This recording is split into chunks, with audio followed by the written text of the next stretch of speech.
자, 오늘은요, 참된 교회의 두 가지 특징이라는 제목으로 하나님 말씀 듣도록 하겠습니다. 여러분, 교회를 교회되게 하는 것은 무엇입니까? 자, 우리가 한 지역교회를 바라볼 때, 이 교회는 정말 하나님께 속한 참된 교회야 라고 확신할 수 있게 하는 요소가 무엇이냐는 것이죠.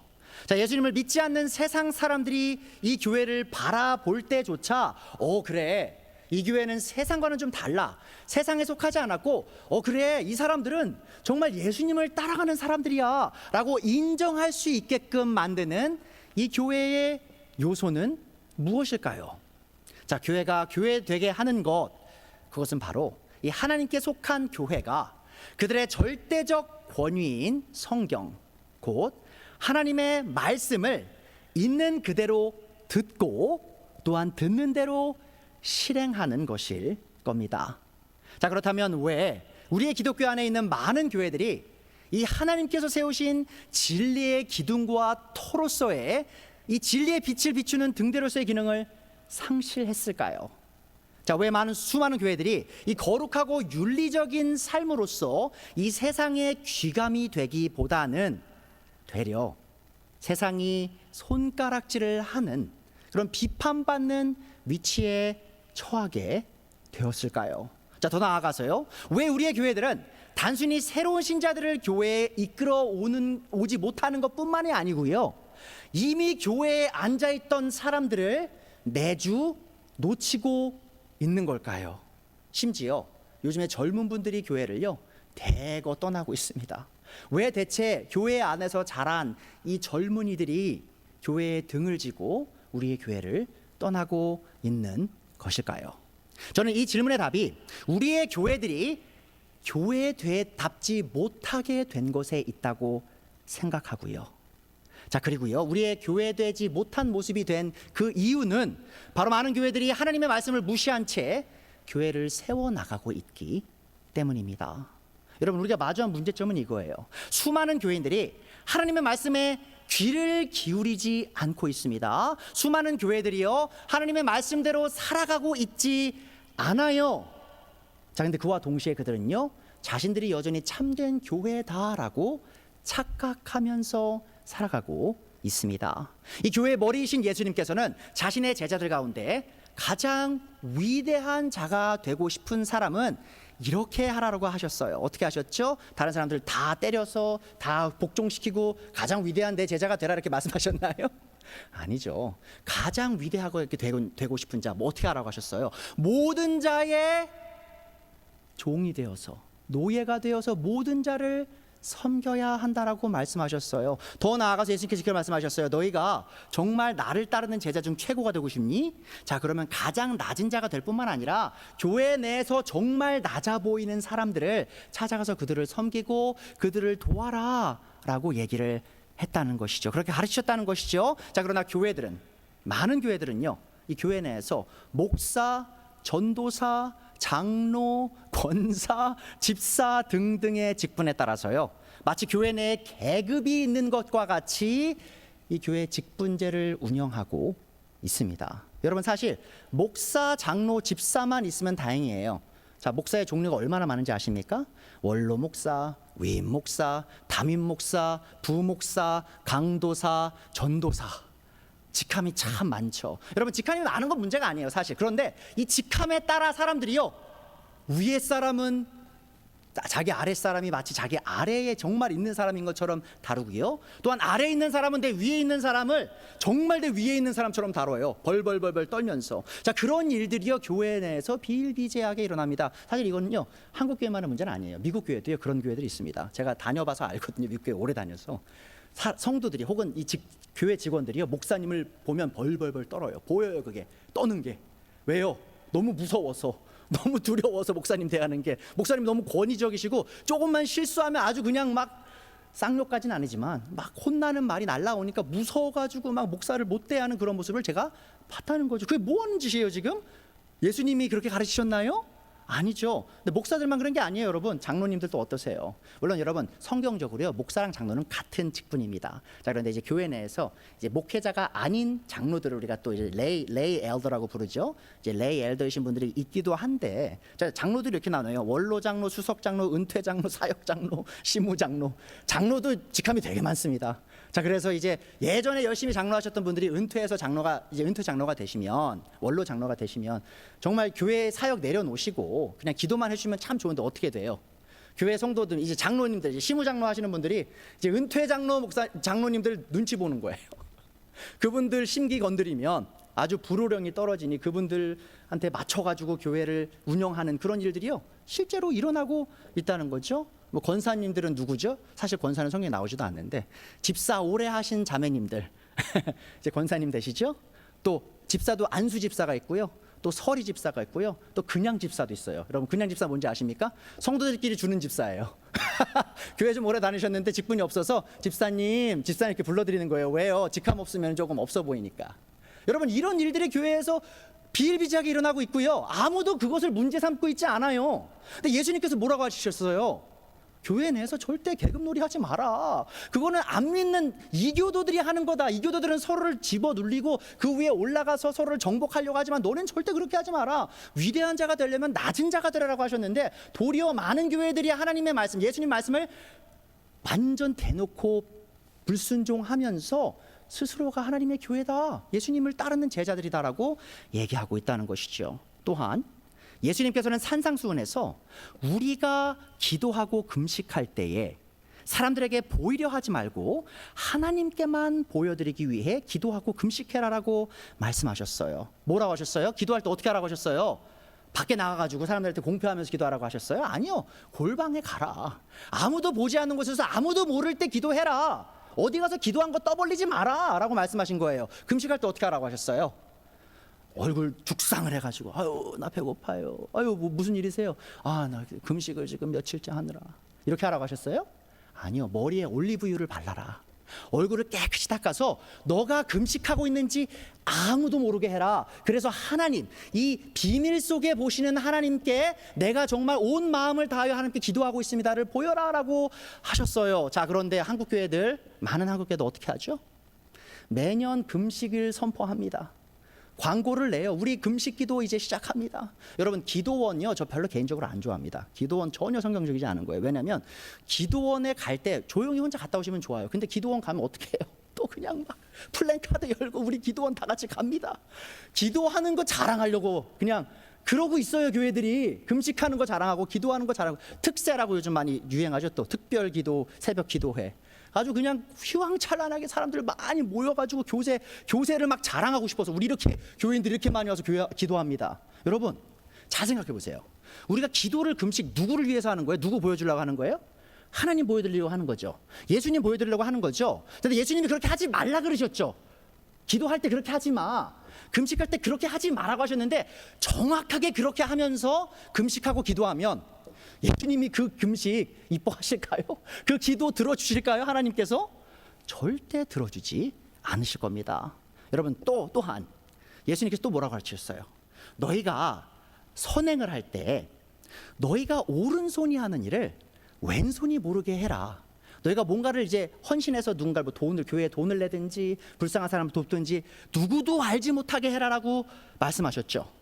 자, 근데 수많은 교회들이요, 여전히 자신들의 교회인들의 매주 내는 11조와 헌금의 금액을 주보에 싣고 있습니다. 여전히. 뭐 그렇게 안 싣는 교회들도 있죠. 근데 이름은 꼭 적어요. 11조 하신 분, 감사 헌금 하신 분, 뭐 무슨 헌금, 저런 헌금, 이런 헌금, 이름을 매주 주보에 그걸 싣고 있어요. 예수님이 정확하게 하지 말라고 하신 일이에요. 더 나아가 많은 교회들이 자신들이 하는 선교나 구제를 교회 웹사이트나 유튜브나 심지어 지역 신문에까지 돈을 내면서 광고를 하고 있어요. 저는 이거를 보고요, 지금 저는 진짜 미칠 뻔했습니다. 지역 광고를 딱 폈는데 교회들이 제마다 우리가 여기 가서 이 불쌍한 사람 도왔습니다, 저기 가서 이런 불쌍한 사람 도왔습니다. 교회마다 그런 광고를 싣고 있는 거예요. 제가 그거 보고 경악을 했습니다.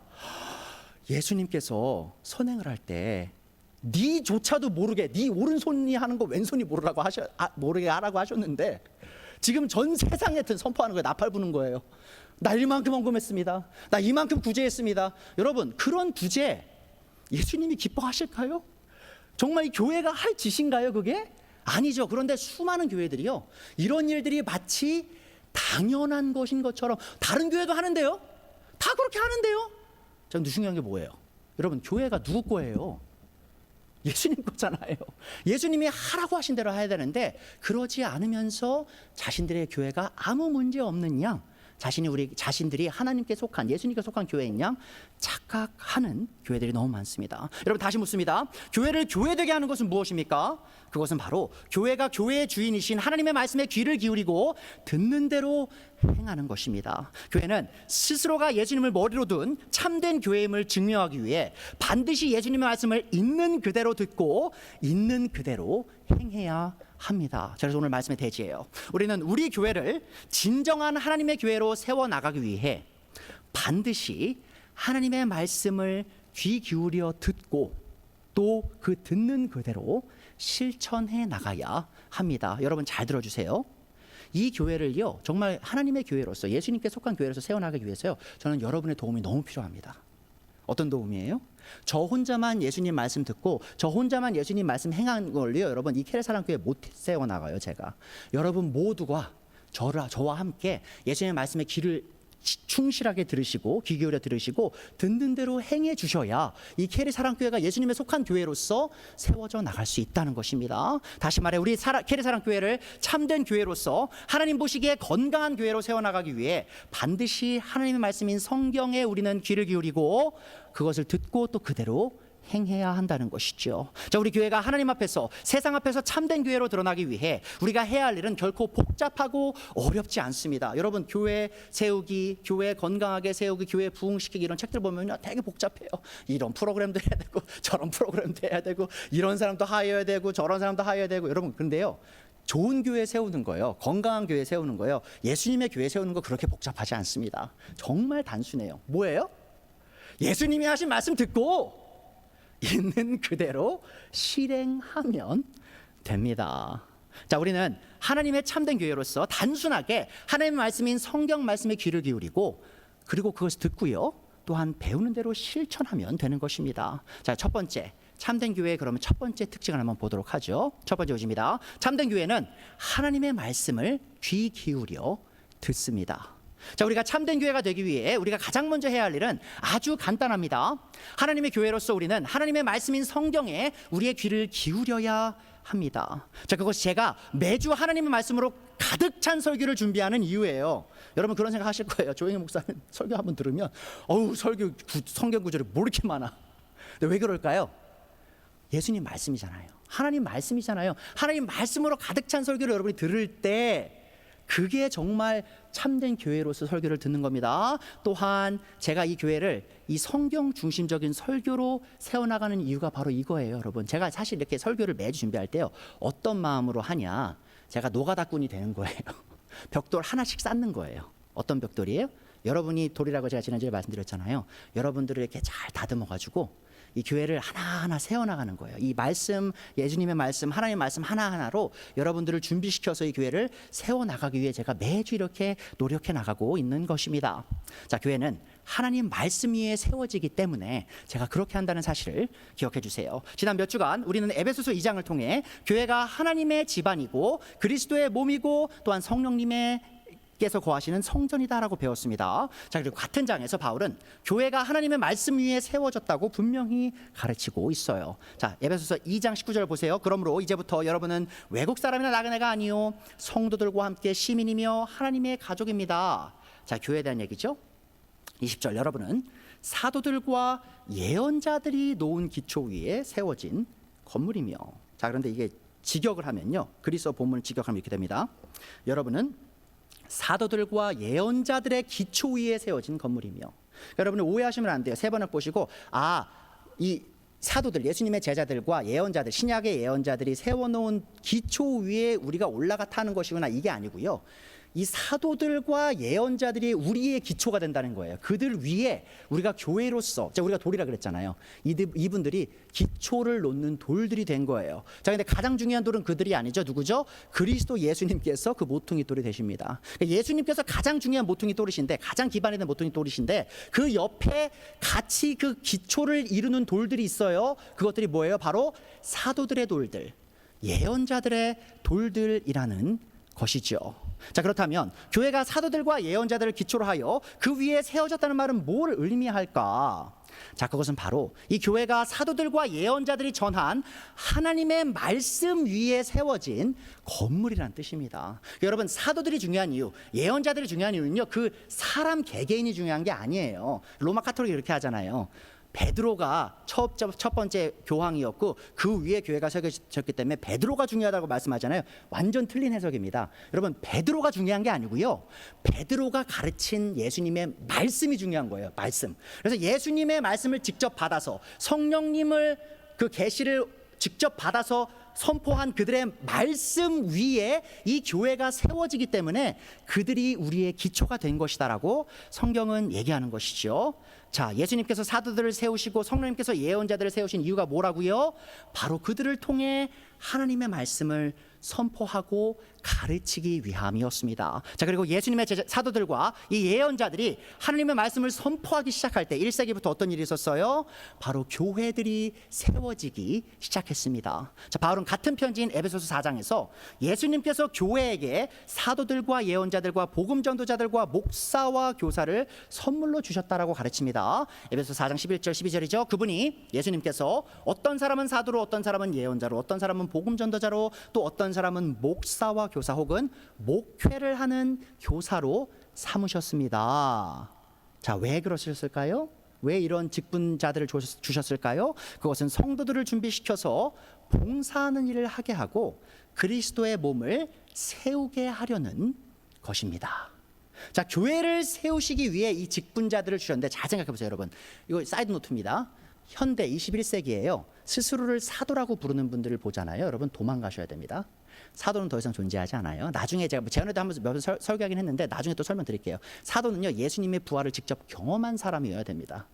자, 그러니까 사도들은요, 이제 더 이상 존재할 수가 없어요. 1세기 때 끝난 직분이에요. 자, 근데 그들과 함께 또 누굴 주셨어요? 예언자들. 아까 우리가 사도랑 예언자들에 의해서 세워졌다고 했잖아요. 이 예언자들 누구신지 아십니까? 여러분, 사도 이외에도 성경책 쓰신 분들 있죠? 누가 있어요? 마가는 12제자가 아니었잖아요. 그래도 성경 썼잖아요. 누가도 12제자가 아니었죠. 사도가 아니었는데 성경 썼잖아요. 히브리서 기자, 사실 히브리서 기자가 누군지 우리 아무도 모릅니다. 저는 개인적으로 아볼로 형제님이 아니신가라고 생각은 하는데 누구도 몰라요. 근데 그분도 사도는 아니었어요. 자, 그러함에도 성경을 썼죠. 자, 이런 사람들이 바로 예언자들입니다. 그러니까 그들이 가르친 그 내용 위에 있고요. 자, 잘 보세요. 그리고 복음 전도자, 순회하면서 복음을 전하는 사람들이죠. 또 더 나아가 바울 사도가 그렇게 했었잖아요. 자, 그 더 나아가서 목회를 하는 교사들. 자, 그럼 뭐냐면 이 복음 전도자들과 목회라는 교사들은 지금도 있어요. 그 직분자들은. 근데 이분들이 하는 게 뭐냐면 바로 사도들과 예언자들이 가르친 그 말씀을 똑같이 가르치는 거예요. 교회 내에서. 그래서 그 교회가 세워나가질 수 있게. 자, 그런데 중요한 게 있죠. 자, 그러면 사도들이, 예언자들이 가르친 그 말씀이 어디에 있을까요? 바로 여기 있죠. 이게 바로 그들이 남긴 예수님의 가르침입니다. 그래서 제가 이 매주 이 성경을 가르치는 이유가 바로 이 말씀 위에 여러분들을 세우기 위함이에요. 교회로서 말이죠. 자, 예수님께서 교회에게 사도들과 예언자들과 복음 전도자들과 목사와 교사를 선물을 주신 이유가 뭐예요? 다시 11절 보세요. 그것은 성도들을 준비시켜 봉사일을 하게 하고 그리스도의 몸을 세우게 하려는 것이에요. 자, 사도들과 예언자들과 복음 전도자들과 이 목사와 교사들이 하는 일이 무엇입니까? 여러분, 이 교회에서요, 하나님 말씀 듣는 걸 가볍게 여기지 마셔야 될 게 있어요. 지금 이 네 가지 직분자들을 자세히 잘 보세요. 이분들이 하는 게 뭔가? 이분들 다 이거 하시는 분들입니다. 뭐예요? 입 써서, 혀 써서 하나님 말씀 전하시는 분들이에요. 여러분, 그게 바로 하나님께서 주신 이 교회를 세우는 직분자들의 역할이에요. 제가 왜 매주 말씀을 이렇게 선포할까요?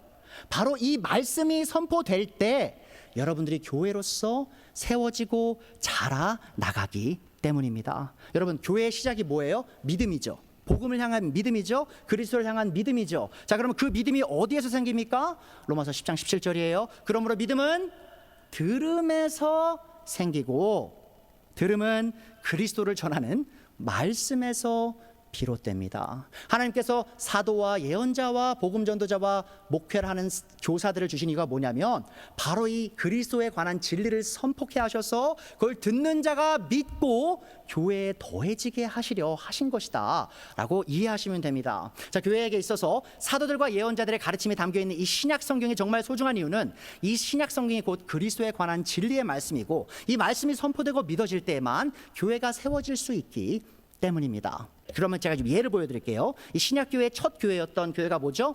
바로 예루살렘 교회였어요. 자, 오순절날 그날 세워진 교회입니다. 자, 근데 오순절날 성령님께서 교회에 강림하시고 120명 가량에 되는 이 형제 자매들에게 강림하시고 그날 한 사람이 서서 말씀을 선포했어요. 그게 누구였죠?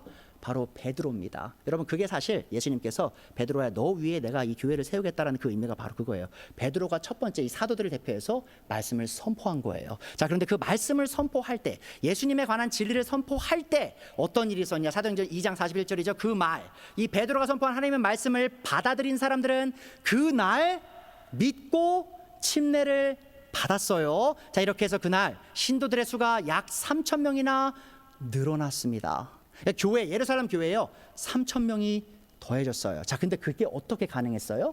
바로 이 베드로가 이 수많은 군중에게 말씀을 선포했을 때, 이 복음의 진리를, 예수님의 가르침을 선포했을 때, 예수님의 죽음과 부활과 승천을 선포했을 때, 예수님의 주권, 예수님께서 이제는 전 우주를 통치하시는 왕이시다라고 선포했을 때, 이 3천 명에 가량 되는 사람들이 그 말씀을 믿어서 이 교회로 더해지게 된 거예요. 자, 그리고 보세요. 42절. 자, 그러면 이 교회에 더해진 자들이 가장 먼저 했던 게 뭔가?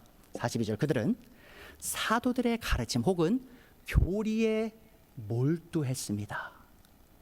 여러분, 가장 첫 번째 하는 일이 뭐예요? 교회가? 바로 사도들이 가르친 교리, 이 성경 말씀의 가르침에 몰두했고요. 또한 서로 사귀는 일과 빵을 떼는 일과 기도에 힘썼습니다. 여러분, 서로 사귀고 교제하고 빵 떼고 교제하고, 이거는 지금 이제 뭐 주님의 만찬에 관한 얘기들일 수 있어요. 더 나아가서 기도하는 거 다 중요하죠, 교회 내에서. 근데 그거보다 가장 더 중요한 게 있어요. 뭐예요? 바로 사도들이 가르친 그 교리에 몰두하는 것, 그것을 함께 공부하는 것, 그 안에서 자라가는 것, 그것이 교회가 해야 될 가장 첫 번째 일이라는 것입니다. 이 예루살렘의 교회는 베드로 사도의 말씀 선포를 통해 세워졌고, 또한 그 후에 사도들의 가르침, 곧 하나님의 말씀에 몰두하며 성장했습니다. 사람들이 선포된 이 하나님의 말씀을 들을 때 그곳에 교회가 세워진다는 말인 거죠. 자, 그러하기에 누가는 이 사도행전을 쓴 누가죠. 누가는 예루살렘 교회의 성장이 곧 하나님의 말씀의 성장이었다라고 표현할 수 있었어요. 사도행전 6장 7절 보세요. 하나님의 말씀이 계속 퍼져 나가서, 직역해 드립니다. 하나님의 말씀이 계속해서 성장해 나가면서 예루살렘에 있는 제자들의 수가 부쩍 늘어가고 제사장들 가운데서도 그 믿음에 순종하는 사람들이 많았다. 여러분 보세요. 말씀이 증대하면 교회가 증대하는 거예요. 순서를 보세요, 여러분. 순서. 뭐가 먼저 증대해야 돼요? 말씀이 증대되는 거예요. 말씀이 선포될 때, 말씀이 자라나갈 때 그와 동시에 같이 따라오는 게 뭐예요? 바로 교회가 점점 더 굳게 세워져 나가는 것이죠. 자, 교회는 하나님의 말씀만으로 세워집니다. 하지만 기억하세요. 교회는 말씀으로만 세워질 뿐 아니라 말씀으로만 성장합니다. 자, 교회는 하나님의 말씀으로 성장해요. 잘 보세요. 디모데후서 3장 15절.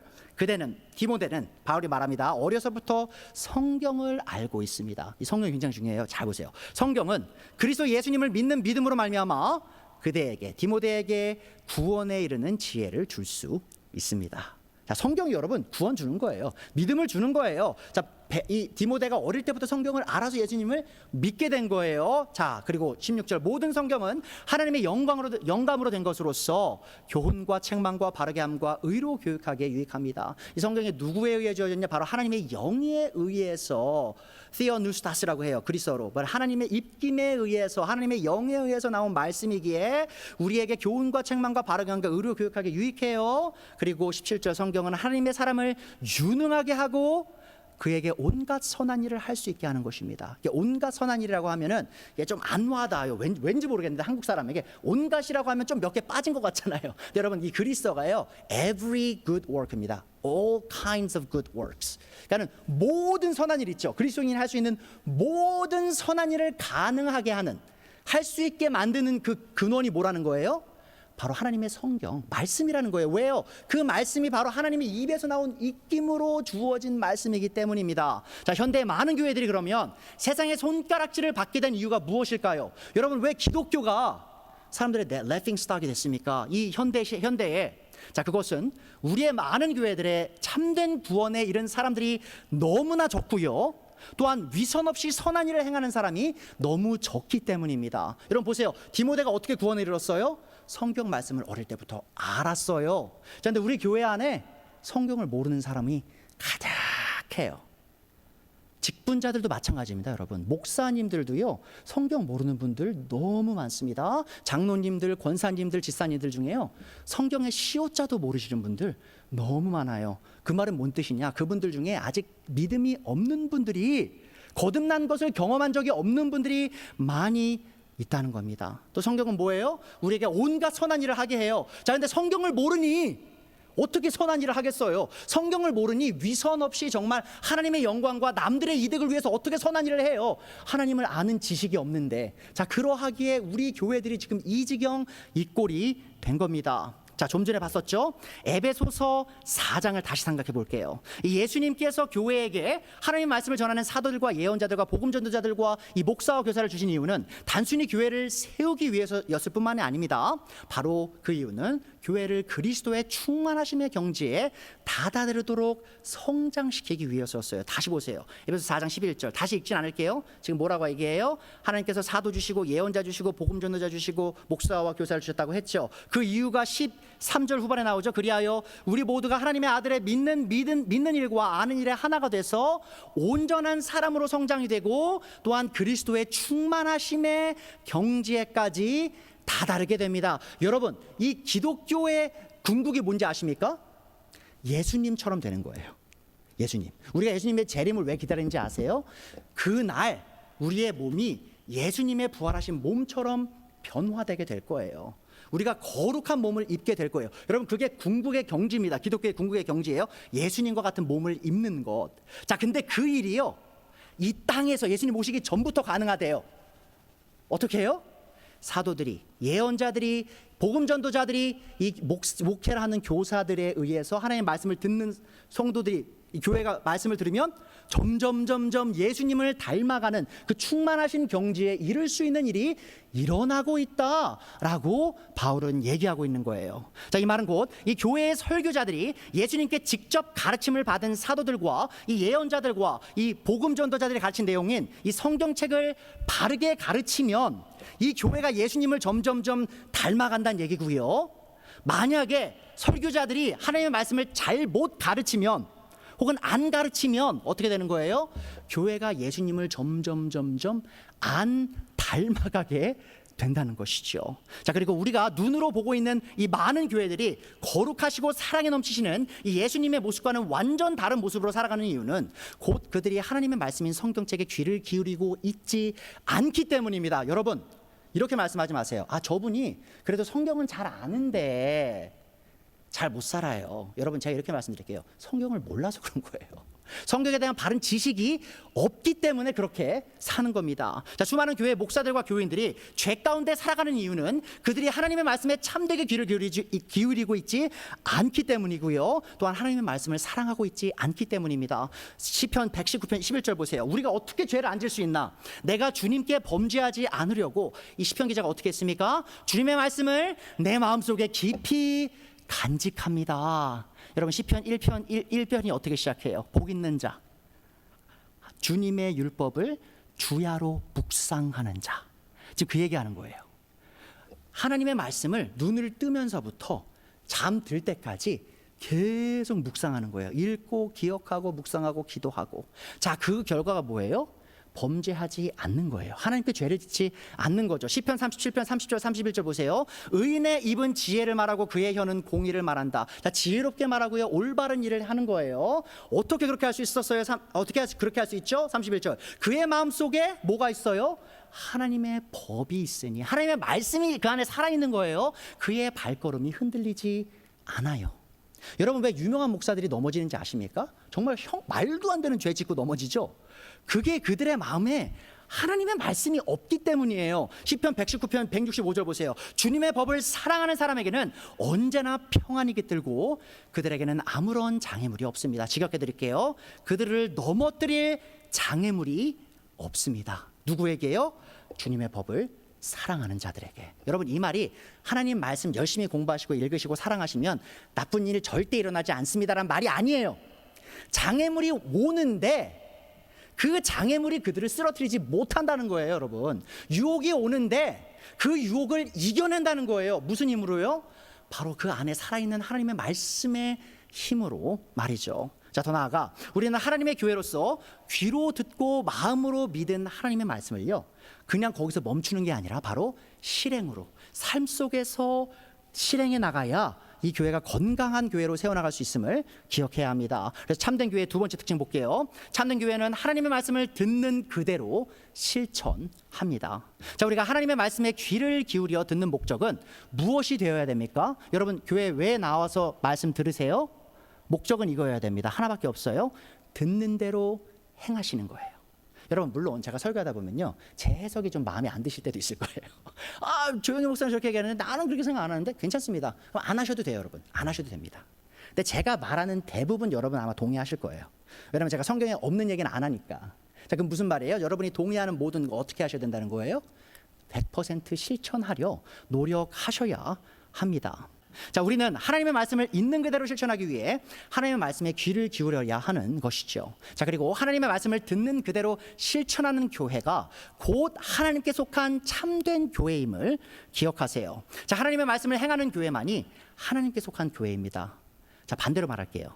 하나님의 말씀을 행하지 않는 교회는요, 여러분, 하나님의 교회가 아닙니다. 여러분, 제가 지금 우리가 조금 더 나은 교회가 됩시다라고 말하는 게 아니에요. 우리가 진짜 교회가 되자는 거예요. 우리가 진짜 교회가 안 되면 우리는 가짜 교회가 됩니다. 이게 제 말일까요? 아니죠. 예수님께서 그렇게 말씀하셨어요. 마태복음 7장 21절 보세요. 나더러, 자, 심판의 날입니다. 예수님께서 재판관으로서 심판하시는 날이에요. 주님 주님 하는 사람이라고 해서 다 하늘의 왕국에 들어가는 것이 아니다. 자, 뭐예요? 교회에 나온다고 해서 예수님을 내 주님입니다라고 고백한다고 해서 다 하나님께 속한 사람이 아니다라는 거예요. 하늘에 계신 내 아버지의 뜻을 믿는 사람? 아는 사람? 아니죠. 행하는 사람이라야 하나님의 왕국에 들어간다. 여러분, 기독교는요, 철저하게 실행의 종교입니다. 우리가 믿음의 종교이긴 한데 여러분 잘 생각하세요. 믿음은 언제나 실행을 가져온다는 사실을 기억해 주세요. 22절. 그날에 많은 사람이 나에게 말하기를 주님 우리가 주님의 이름으로 예언을 하고 주님의 이름으로 악한 영을 내쫓고 또 주님의 영으로 많은 기적들을 행하지 않았습니까? 자, 보세요 여러분, 일반 일개 성도가 아니에요. 누구예요? 되게 유명한 설교자들이에요. 여러분, 되게 유명한 목사들이에요. 예수님의 이름으로 예언했어요. 자기 이름으로 하지 않았어요. 예수님의 이름으로 예언했어요. 예수님의 이름으로 마귀를 내쫓았대요. 예수님의 이름으로 신유를 하고 많은 기적을 행했대요. 자, 근데 그들이 어떤 관계를 갖고 있을까요? 예수님과? 23절. 그때에 내가 그들에게 분명히 말할 것이다. 나는 너희를 도무지 알지 못한다. 난 널 몰라. 너는 내 이름을 아는구나. 난 널 몰라. 이 불법을 행하는 자들아, 내게서 물러가라. 하나님의 뜻을 행하지 않는 자들아, 너희의 뜻만 행하는 자들아, 나에게서 물러가라.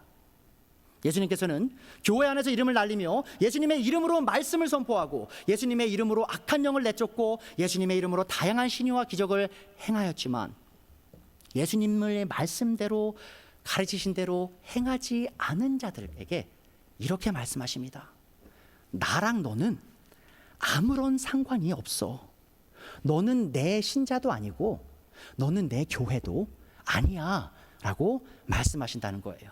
어쩌면 여러분 이 사람들이요, 이 심판의 날에 예수님께 이렇게 말할 사람들 있죠. 예수님, 내가 예수님 이름으로 이렇게 하고 저렇게 하고 했잖아요. 이럴 분들이요, 지금 우리가 아주 잘 아는 목사님들일 수 있습니다. 우리가 이름만 대면 그분 엄청나게 교회 크게 세웠지, 그분 사역을 이렇게 해가지고 전 세계에 그냥 이름 날리고 있잖아. 여러분, 그런 분들이요, 나중에 심판의 날에 이렇게 불릴 거예요. 예수님께, 나는 너를 도무지 몰라. 불법을 행하는 자들아, 내게서 멀리 떠나가라. 영원한 심판에 처해라 라고 말씀하실 것이라는 것이죠. 자, 그 이유가 뭡니까? 바로 그들이 예수님의 이름을 팔아 사역은 세웠을지 모르나 예수님이 가르치신 대로 살질 않았기 때문입니다. 예수님께서는 자신에게 속한 참된 교회와 자신에게 속하지 않은 거짓된 교회의 극명한 차이점에 대해서 바로 다음 구절에서 이렇게 말씀하십니다. 7장 24절, 그러므로 내 말을 듣고 그대로 행하는 사람은 반석 위에다 자기 집을 지은 슬기로운 사람과 같다 할 것이고, 자, 비가 내리고 홍수가 나고 바람이 불어서 그 집에 들이쳤지만 무너지지 않았다. 왜요? 그 집을 반석 위에 세웠기 때문이다. 바로 자신의 집을 하나님의 말씀을 듣고 믿고 행한 그 반석 위에 지었기 때문에 그 어떤 어려움이 와도 무너지지 않았어요. 자, 그게 바로 참된 교회의 모습이죠. 26절 보세요. 그러나 나의 이 말을 듣고서도 그대로 행하지 않는 사람은, 자, 듣긴 했대요. 예수님 말씀을 듣긴 했어요. 자, 예수님을 주라고 부르기도 했어요. 자, 근데 그대로 행하지 않았어요. 남들 다 그렇게 하는데 뭐. 남들 다 부실 공사하는데 뭐. 남들 다 모래 위에 짓는데 뭐. 저 큰 교회도 저 모래 위에 짓고 있네. 괜찮아. 예수님 말씀 저렇게 하신 거 아는데, 다 이렇게, 한국 교회는 이렇게 하는 거야. 미국 교회는 이렇게 하는 거야. 이렇게 하신 분들 어떻게 되는지 잘 보세요. 26절. 그러나 나의 이 말을 듣고서도 그대로 행하지 않은 사람은 모래 위에 자기 집을 지은 것이고 어리석은 사람과 같다고 할 것이다. 비가 내리고 홍수가 나고 바람이 불어서 그 집에 들이치니 곧 무너졌다. 자, 근데 그냥 무너졌어요? 아니요. 그 무너짐이 엄청났다. 여러분, 이겁니다. 이 모래 위에요, 여러분, 엄청나게 휘황찬란한 아주 멋있는 궁궐을 졌다고 해봐요. 그럼 홍수가 오면 어떻게 되겠어요? 아무리 열심히 심혈을 기울여서 멋있는 집을 그 모래 위에 지어도 물에 의해서 다 휩쓸려 내려갈 거 아니에요. 다음 날이면 그 열심히 졌던 게 완전 사라져 버리는 거예요. 아무 의미 없는 것처럼. 지금 예수님이 그렇게 말씀하시는 겁니다. 너희가 신앙생활하고 교회를 세운다고 하는데 내 말을 듣는 대로 안 행하면 너희가 그 노력한 모든 것들, 너의 삶을 다 투자해서 세운 그 모든 사역이 다 신기루처럼 한순간에 사라질 것이다 라고 말씀합니다. 여러분, 이 참된 교회와 이 가짜 교회를 나누는 차이점이 뭐죠? 참된 교회도 가짜 교회도 하나님의 말씀을 듣는 것 같아요. 자, 근데 그 차이점이 어디 있어요? 바로 참된 교회는요, 듣는 대로 행합니다. 하지만 가짜 교회는요, 듣고요, 콧방귀도 안 껴요. 그래요? 내 마음대로 할 거예요. 그래도 다들 저렇게 살잖아요. 세상에서 저렇게 성공하라고 하잖아요. 내 멋대로 할 겁니다. 예수님, 주님이시긴 한데 그래도 이 부분은 내 마음대로 할 거예요 라고 말씀하시는 분들이 결국 하나님 앞에서, 예수님 앞에서 교회가 아닌 교회로 드러나게 될 겁니다. 그리고 그들의 결말은 극명하게 차이가 나게 될 거죠. 이 예수님의 말씀을 듣고 행한 참된 교회만이 이 태풍과 홍수 속에서 무너지지 않는 이 예수님이라는 반석 위에 세워진 교회로 드러나게 될 것이라는 사실을 기억해 주세요. 그러하기에 제가 이 교회, 케르사랑교회를요, 예수님의 그 반석, 그 말씀 위에, 행함 위에, 실행 위에 두려고 노력하는 것입니다. 또 요한복음 17장에서 예수님께서는 자신에게 속한 제자들, 곧 참된 교회에 속한 신자들의 특징이 곧 예수님께서 가르치신 하나님의 말씀을 향한 순종이라고 또한 분명히 말씀하셨어요. 잘 보세요. 요한복음 17장 6절입니다. 나는 아버지께서 세상에서 택하셔서 내게 주신 사람들에게 아버지의 이름을 드러냈습니다. 지금 예수님께서 하나님 아버지께 기도하는 장면이에요. 자, 근데 그 제자들이 예수님께 왜 주어졌어요? 바로 하나님 아버지께서 그들을 선택하셔서 예수님께 주신 거예요. 자, 그들은 본래 아버지의 사람들인데, 왜냐면 하나님 아버지가 선택하셨잖아요. 아버지께서 그들을 나에게 주셨습니다. 자, 그래서 이제 예수님의 제자가 됐죠. 자, 근데 그들의 특징을 한번 보세요. 그들은 아버지의 말씀을 지켰습니다. 자, 보세요, 여러분. 예수님이 하나님 아버지의 선택을 받아서 예수님의 제자가 된 사람의 특징이 뭐라고 하세요? 그들은 하나님 아버지의 뜻을 행했습니다. 자, 7절. 지금 그들은 아버지께 내게 주신 모든 것이 아버지께로부터 온 것임을 알고 있습니다. 8절. 나는 아버지께서 내게 주신 말씀을 그들에게 주었습니다. 자, 예수님의 제자들은요, 예수님의 가르침을 하나님 아버지께서 주신 가르침이라는 걸 알고요, 그대로 실행한 거예요. 자, 그들은 그 말씀을 받아들였으며 내가 아버지께로부터 온 것을 참으로 알았고 또 아버지께서 나를 보내신 것을 믿었습니다.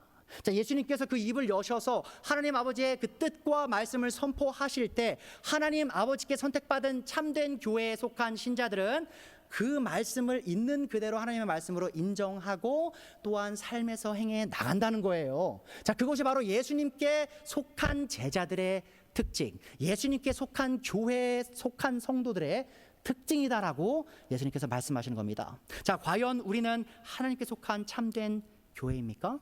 자, 만약 우리가 하나님께서 선택하시고 예수님께 맡기신 이 참된 교회라면 우리는 반드시 예수님께서 가르치신 이 하나님의 말씀을 듣고 행해야 합니다. 자, 하나님의 말씀인 성경을 향한 순종만이 우리가 하나님께 속한 교회임을 증명할 수 있는 유일한 길이에요. 여러분, 다른 길은 없습니다.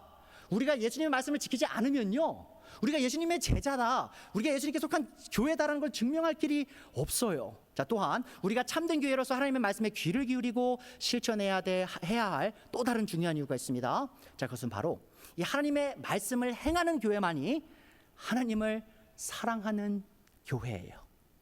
여러분, 교회의 존재 이유가 뭡니까? 자, 우리가 하나님께서 우리를 너무나 사랑하신다, 그 사랑의 복음을 믿고 교회로 들어온 거죠. 자, 그럼 그 사랑의 메시지를 받아들인 우리가 살아야 될 목적이 뭐예요? 바로 하나님을 사랑하기 위함이죠. 우리가 교회로서 모인 이유는 바로 하나님을 사랑하기 위함입니다. 자, 그런데 하나님을 향한 우리의 사랑이 어떻게 증명될 수 있을까요? 어떻게 표현될 수 있을까요? 바로 하나님의 말씀을 향한 순종밖에 없다는 것이죠. 여러분, 제가 지난주에 뭘 가르쳐 드렸죠? 이 교회가 바로 예수님의 신부다라고 말씀드렸어요. 그렇죠? 자, 우리가 예수님의 신부로서, 자, 그러면 우리의 남편이신 예수님을 향한 우리의 사랑, 그렇죠? 부부가 뭐 하는 거예요? 남편과 아내가 서로 사랑하잖아요. 예수님 우리를 사랑하셨죠? 자, 자신의 생명을 버리셨어요. 자, 우리가 이제 신부예요. 그럼 우리의 사랑하는 남편을 위한 그 사랑을 고백하기 위해서 우리가 해야 될 게 뭘까요? 바로 예수님을 향한 순종입니다. 이 에베소서 5장에서요, 바울은 이 모든 아내들에게요, 자신의 남편에게 순종하라라고 가르칩니다. 제가 지난주에 말씀드렸죠, 형제님들, 아내분들을 여러분 목숨 바쳐서, 예수님께서 교회를 위해 생명 버리셔서 목숨 바쳐 사랑한 것처럼 사랑하십시오 명령 드렸잖아요. 자, 자매님들 차례입니다. 바울이요, 똑같은 장에서 모든 아내들이 자신의 남편에게 복종해야 된다, 순종해야 된다라고 가르쳐요. 근데 여러분, 그 이유가요, 어디에서 발견되는지 아십니까? 바로 이 복음의 메시지 안에서 발견됩니다. 자, 보세요. 에베소서 5장 22절. 아내들이 여러분 남편에게 하기를 주님께 하듯 하십시오. 예수님께 하듯 하라는 거예요. 그리스도께서 교회의 머리 되신과 같이 남편은 아내의 머리가 됩니다. 자, 바로 그리스도께서는 몸의 구주이십니다. 자, 그런데 여기서 예수님께서 이 예수님께 속한 신부인 교회의 특징을 다시 한번 말씀하세요. 24절. 교회가 그리스도께 순종하듯이 아내도 모든 일에 남편에게 순종해야 합니다. 여러분, 잘 생각해 보세요. 지금 우리 교회들 너무 많죠. 이 땅에, 한국 땅에, 미국 땅에 교회 많습니다.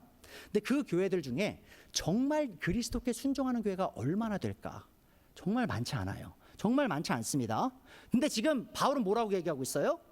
교회가 그리스도께 순종하듯이 아내분들이 남편에게 순종해야 된다는 거예요. 자, 무슨 말이냐? 그리스도께 순종하지 않는 교회는 교회가 아니란 말이에요. 여러분, 이건 state of fact입니다. 이게 fact예요, fact, factual statement예요. 이것은 우리가 교회가 앞으로 가야 될 방향을 얘기하는 게 아니에요. 교회는 순종합니다. 누구에게요? 자신의 남편인 예수님께, 그리스도께 순종한다. 그런 모습처럼 아내들도, 그 모델처럼 아내들도 남편에게 순종하십시오라고 지금 바울은 가르치고 있어요. 예수님께서 자신을 따르는 제자들의 특징이 하나님의 말씀을 지키는 것이라고 말씀하셨죠. 여러분, 동일하게 바울이 가르치는 겁니다.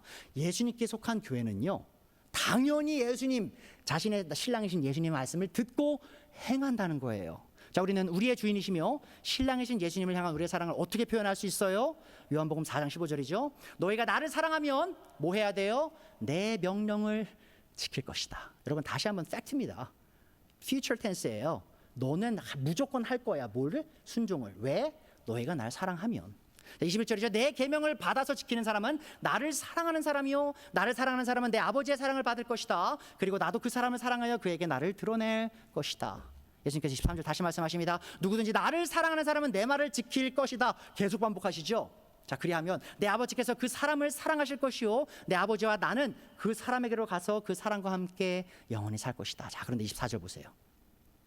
여러분이 아무리 목 놓아 예수님 사랑합니다 고백하시고, 아무리 열심히 돈 쓰시고 시간 쓰셔서 여러 부흥에 참석하셔가지고 그 찬양 집회 들어가서 예수님 사랑합니다, 너무 귀중합니다, 너무 소중합니다 이렇게 찬양하셔도 24절 보세요. 나를 사랑하지 않는 사람은 내 말을 지키지 아니한다. 그러니까 여러분, 내가 어떤 입으로 고백을 해도요, 내 삶에서 예수님의 말을 지키고 있지 않으면 예수님 이렇게 생각하시는 거예요.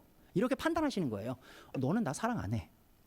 너는 나한테 속하지 않았어. 너는 내 신부가 아니야 라고 말씀하시는 겁니다. 너희가 듣고 있는 이 말은 내 말이 아니라 나를 보내신 아버지의 말씀이다. 그러니까 여러분, 이게 제가 두려운 겁니다. 제가 경배를 준비할 때요, 경배에 나올 때 여러분, 제가 여기서 앉아서 기도하잖아요. 경배 전에 제가 하는 기도가 뭔지 아십니까? 두려움 속에서 드리는 기도예요. 이 오늘의 경배가 하나님 앞에 위선과 거짓이 되지 않길 원합니다. 우리의 삶에 주님을 향한 어떠한 순종도 없으면서 주일에만 나와서 하나님 사랑합니다, 주일에만 나와서 눈물 흘리며 예수님 경배합니다 하는 것 있잖아요. 여러분, 하나님이 제일 역겨워하시는 거예요. 여러분, 이런 거예요. 여러분 남편이 지금 바람 피다 온 거 알아요. 증거를 발견했어요. 여러분 아내가 지금 누군가 어떤 여자를 만나서 여러분 남자를 만나서 바람 피는 걸 여러분이 알고 있어요. 집에서 기다리고 있어요. 근데 아내가 남편이 들어오면서 여보 사랑해, 나 당신밖에 없어 라고 말한 그 장면 한번 생각해 보세요. 여러분 아마 진짜 토하고 싶으실 수도 있어요. 그 순간 이 사람이 나를 이렇게 배신해 놓고 지금 이렇게 뻔뻔하게 나를 사랑한다 그래? 여러분, 그겁니다. 교회라고 불리는 자들이 하나님을 향한 순종이 전혀 없어요. 삶에서 예수님을 향한 순종이 전혀 없어요. 근데 주일에만 나와서 입만 열어요. 사랑합니다, 눈물을 흘려요. 콧물을 흘리면서 아주 거룩한 척하면서 하나님을 찬양해요. 여러분, 그거보다 역겹고 더러운 건 이 세상에 없습니다. 지금 예수님께서 지금 그 말씀하시는 거예요. 너희가 아무리 나를 사랑한다 고백해도 너가 내 말을 안 지키면 그 사랑의 고백은 아무 의미가 없는 거야 라고 말씀하시는 거예요. 또한 그런 고백은요, 위선과 거짓으로 드러날 수밖에 없습니다. 요한일서 2장 3절 보세요. 우리가 하나님의 계명을 지키면, 실행하면, 듣는 대로 행하면 이것으로 우리가 하나님을 참으로 알고 있음을 알게 됩니다. 하나님을 알고 있다고 하면서 하나님의 계명을 지키지 아니하는 사람은 뭐예요? 거짓말쟁이요, 그 사람 속에는 진리가 없습니다. 여러분, 제가 기독교가 실행의 종교라고 말씀드렸잖아요. 이겁니다. 우리가 믿는다라고 고백하면서 그거에 따른 실행이 없으면요, 하나님께서 이렇게 판단하세요. 쟤는 거짓말쟁이야. 쟤는 그 속에 진리가 없어. 자, 5절이죠. 그러나 누구든지 하나님의 말씀을 지키면 그 사람 속에서는 하나님께 대한 사랑이 참으로 완성됩니다. 다시 보세요. 기준이죠. 하나님의 말씀을 듣고 행하냐 행하지 않냐. 자, 이것으로 우리가 하나님 안에 있음을 압니다. 하나님 안에 있다고 말하는 사람은 자기도 그리스도께서 사신 것과 같이 마땅히 그렇게 살아가야 합니다. 여러분, 당연한 거라는 거예요. 마땅이라는 뜻이요, 당연하다는 거예요. 예수님께서 거룩하고 사랑에 넘치는 삶, 남들을 불쌍히 여기고 배려하는 삶, 남들을 섬기는 삶을 사셨던 그 모습처럼 살아가는 것이 당연한 것이다. 왜요? 우리가 믿음을 고백하잖아요. 여러분, 내가 그리스도인입니다, 내가 교회입니다, 내가 그리스도의 신부입니다라고 고백했잖아요. 그럼 고백한 대로 살아야 되잖아요. 왜 그렇게 살지 않으면서 나는 여전히 그것이다라고 착각하고 있느냐? 너희는 거짓말쟁이고 너희에게 안에는 진리도 없고 하나님의 사랑도 없다라고 지금 요한 사도는 가르치고 있는 것입니다. 여러분, 우리의 주인 되시고 신랑 되신 예수님께서 가르치신 대로 살아가신 대로 살지 않는 삶, 그 삶은요, 교회에 속한 삶이 아닙니다. 하지만 우리가 문제점이 뭐라고 했어요? 수많은 교회들이 하나님의 말씀을 귀 기울여 듣지도 않고 있고요, 또한 행하고 있지도 않으면서 자신들이 여전히 건강한 교회다라고 착각하고 있습니다. 자, 그러나 하나님의 말씀에 귀를 기울이고 있지도 않는 교회는 교회가 아닙니다. 더 나아가 하나님의 말씀을 듣기는 하지만 듣는 대로 행하지 않는 교회도 참된 교회가 아닙니다. 자, 그래서 우리는 이 캐리사랑교회를 진정한 하나님의 교회로 세워나가기 위해 반드시 하나님의 말씀을 귀 기울여 듣고 그대로 실천해야 합니다. 여러분, 이렇게 하고 싶지 않으시면요, 이렇게 말씀드릴게요. 창립 멤버 안 하셔도 됩니다. 교회 오지 마세요는 아니에요. 여러분이 이런 마음 없으시면요, 나 예수님께서 나에게 가르치신 대로 살 겁니다라는 마음 없으시면요, 정말 저랑 같이 안 가셔도 됩니다. 여러분, 저는요, 그런 마음이 없는 분을 교회 회원으로 맞아들일 수가 없어요. 왠지 아십니까? 그건 교회가 아니거든요. 여러분, 그거는 그냥 소셜 클럽이에요. 제가 지난주에 말씀드렸죠. 그냥 소셜 클럽이에요. 그냥 예수님 팬클럽이에요. 팬클럽. 예수님과 관계가 없는 사람들. 여러분, 저는 그런 모임을 교회라고 생각하지 않습니다. 우리는요, 정말 예수님이 하시는 그 말씀이 있는 그대로 듣고요, 있는 그대로 행해야 됩니다. 자, 그런데 제가 오늘 좀 강한 설교 드렸죠. 그러면 오해하실 수가 있어요. 아, 조용히 목사 말씀 듣고 나니까 나는 안 되나 봐. 나는 소망이 없나 봐. 이렇게 생각하시는 분들이 있을 것도 같아서 제가 조금 격려를 드리고 싶어요. 자, 오해하지 마셔야 될 것이 이겁니다. 자, 우리가 이런 설교를 듣고 나면 이런 생각을 할 수 있어요. 그러면 내가 참된 행위, 선한 행위를 해야만 예수님의 교회가 되는 거네요? 라고 오해하실 수가 있어요. 근데 그거는 오해입니다. 여러분, 행위로 우리가 예수님의 제자가 되고 교회가 되는 건 아니에요. 잘 보세요. 에베소서 2장 8절이죠. 여러분은 믿음을 통하여 은혜로 구원을 얻었습니다. 여러분, 은혜라는 것은요, 값없다는 거예요. 값없다. 내 행위 없이. 자, 이것은 여러분에서 난 것이 아니요, 하나님의 선물입니다. 행위에서 난 것이 아닙니다. 그러므로 아무도 자랑할 수 없습니다. 여러분, 행위에서 나는 게 구원이 아니에요. 예수님의 제자가 되는 거, 예수님의 신부가 되는 것, 교회가 되는 건요, 행위에서 나는 게 아닙니다. 자, 근데 그 말이 곧 행위가 중요하지 않는 건 아니죠. 왜죠? 바로 다음 구절에 10절에서 바울이 말합니다. 우리는 하나님의 작품입니다. 선한 일을 하게 하시려고 하나님께서 그리스도와 예수 안에서 우리를 만드셨습니다. 왜 우리를 구원하셨다는 거예요? 믿음으로 선한 행위를 하게 하시려. 자, 하나님께서 이렇게 미리 준비하신 것은 우리가 선한 일을 하며 살아가게 하시려는 것입니다. 그러니까 여러분, 순서를 잘 보세요. 우리가 하나님의 말씀을 듣고 그 말씀에 순종한 행위를 통해 구원에 이르지 않습니다. 그 순종한 행위를 통해 교회가 되는 게 아니에요. 행위는 필요 없어요. 믿는 거예요. 뭘 믿어요? 예수님께서 나의 죄를 해결하셨고 그분이 부활하셨고 승천하셔서 지금 전 우주를 통치하시고 그 통치자께서 나의 통치자시다, 나의 왕이시다. 이제 내 삶은 내 것이 아니고 그분의 것이다라고 믿는 거예요. 신뢰하는 거예요. 자, 그 후에 이제 그분을 믿으니 행위가 나오기 시작하는 겁니다. 자, 우리는 하나님의 말씀을 듣고 듣는 대로 행하기 위해 믿음으로 구원받는 거예요. 순서를 잘 보세요. 행위가 있어서 믿는 게 아니고요, 믿어서 행위가 있는 겁니다. 그리고 왜 믿어요? 왜 교회 안에 들어와요? 왜 예수님의 제자가 돼요? 바로 예수님의 말씀을 있는 그대로 행하려고 믿는 거예요. 그 목적을 갖고 믿는 것입니다. 자, 그러하기에 우리가 정말 참된 믿음을 가진 교회라면 우리는 반드시 하나님의 말씀을 듣는 대로 실천해야 하는 것입니다. 자, 이해할 수 있으시겠죠? 자, 그래도 조금 마음이 그럴 수 있어요. 아, 목사님 말씀 알겠는데 그래도 난 너무 실패하는데요. 어떡하죠? 자, 물론 여러분, 우리가 다 여전히 죄인입니다. 저도 죄인이에요. 이렇게 말씀드릴게요. 제가 이런 말씀 선포하고 준비하고 선포할 때마다요, 저도 벌벌벌 떨어요. 하나님 앞에서. 왜냐하면 제가 다 못 지키고 있거든요. 저도 잘 못 지키고 있어요. 다. 저도 짜증낼 때 있고요, 저도 사랑 안 할 때 있고요, 저도 이기적일 때 있고요, 저도 게으를 때 있고요, 저도 음란할 때가 있어요. 제 마음이 여전히. 저도 못해요. 완벽하게 지키지는 못해요. 자, 그런데 우리가 참된 하나님의 교회로서 우리가 하나님의 말씀에 순종하기를 실패했을 때 중요한 게 있습니다. 남들이 그걸 지적하기 전에 말이죠. 남들이, 제 아내가 저한테 당신 그때 그 태도, 당신 그 말, 가시돋친 말, 이 말을 하기 전에요, 제가 그렇게 했을 때 제가 먼저 내가 예수님의 말을 안 지켰구나 라는 걸 인식해야 되고요, 내 아내가, 내 남편이 나를 지적하기 전에, 내 자녀가, 내 형제 자매가, 세상 사람이 나를 지적하기 전에 예수님 죄송합니다 하고 꼬꾸라지는 경험이 매일매일 있어야 된다는 겁니다. 그러니까 여러분, 지금 우리는 완벽주의를 얘기하는 게 아니에요. 완벽주의가 아니라 우리가 실패했을 때 그 실패 속에 머물지 아니하고 예수님을 우리가 사랑하고 그분의 말씀을 계속 듣기에 그 말씀을 기반으로 다시 돌이키고 회개하고 다시 일어서는 그 과정 속에 들어가야 한다는 말입니다. 여러분, 이 의인인 이유가요, 단 한 번도 넘어지기 때문이 아닙니다.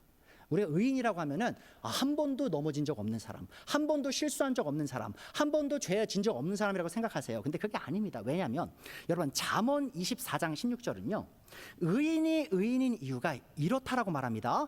의인은 7번 넘어지더라도 다시 일어난다라고 얘기를 해요. 여러분, 의인도 넘어져요. 여러분, 7번 넘어진다는 게 뭔 뜻인지 아십니까? 이 7이요, 히브리어 그 사상에서는요, 완전한 수다라고 얘기를 해요. 뭐냐면 의인도 주구장창 넘어진다는 거예요. 계속 실수한다는 거예요. 사람이니까. 자, 그런데 우리가 예수님의 피로 의롭다 인정을 받은 사람들이죠. 자, 그럼 이제 어떻게 살아야 돼요? 의인으로서? 우리가 넘어졌을 때 그 자리에 있으면 안 된다는 거죠. 다시 일어나서 회개하고 내 잘못을 고백하고, 예수님, 제가 다시 한번 저 자신을 부인하고 제 십자가를 지고 예수님을 따릅니다라는 고백으로 예수님의 뒤를 계속해서 최선을 다해 따라가야 한다는 것입니다. 여러분, 그게 제가 지금 예수님의 말씀을 실천한다라는 의미예요. 그러니까 완벽함을 제가 지금 추구하는 게 아닙니다. 하지만 그 과정에서 우리가 그 이상향을 향해 최선을 다해 살아가겠습니다. 그리고 내가 잘못했을 때 하나님, 제 잘못을 인정하겠습니다. 제가 회개 주님께도 하고 잘못한 사람에게도 하겠습니다. 그리고 더 나은 삶을 위해서 제가 예수님의 뒤를 계속 따라 나가겠습니다. 그 마음을 가진 사람만이 참되게 거듭난 사람이고요, 또한 참되게 예수님의 제자가 된 사람이고요, 더 나아가 참되게 예수님의 신부로서 교회 안에 들어온 사람입니다. 그래서 여러분이 이런 마음으로 이 캐리사랑교회에서 신앙생활하기를 원하신다면 정말 기쁨으로 우리가 힘내서 예수님의 뒤를 따르는 그런 거룩한 교회 되길 간절히 원합니다.